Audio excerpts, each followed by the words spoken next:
ka tung to don low tide tas kan ma ale ai cho na nuam ka ti so kai beat se ma flow ne na nuam parasite ma se tu na cho ni hey til low in thaka mon la ka na leng in ton le hun kan ha ka sak mel chu kan ni tong koi dak chung in ka fo ta kha ma ngai na kong nei lo ni kan so ta kha ka van na ya pui ka pet an ni chu min lo kwa ket ka tu na le ma ngai na la tu mangin ka kwa le kuma mu in to ka sing ka ngai to he na tan ka tling ka che na atin min ka in mi tang ta ne ro chu na ping an ni ang tan ka ti lo ma hau lot fa min ka hau ka ka ang a ring ta kin ka aw tan ka in ka ka klei je lo wa tel lo wing ka sin fo tree na fel lo wing ka tu so ma halloween ka fuck for nga halloween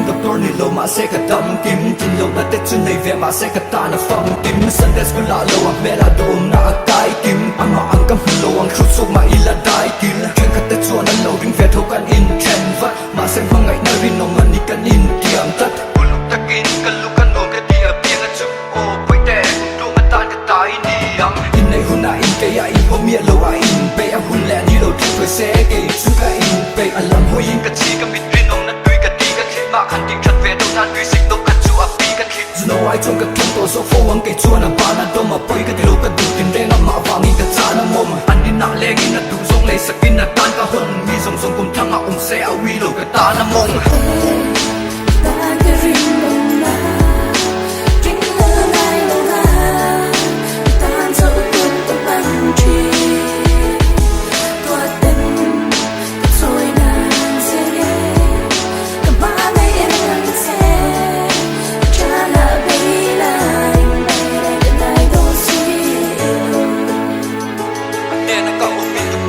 ma se ka dam kim tin lo na te chun nei ve ma se ka ta na fam kim san des la lo wa me la du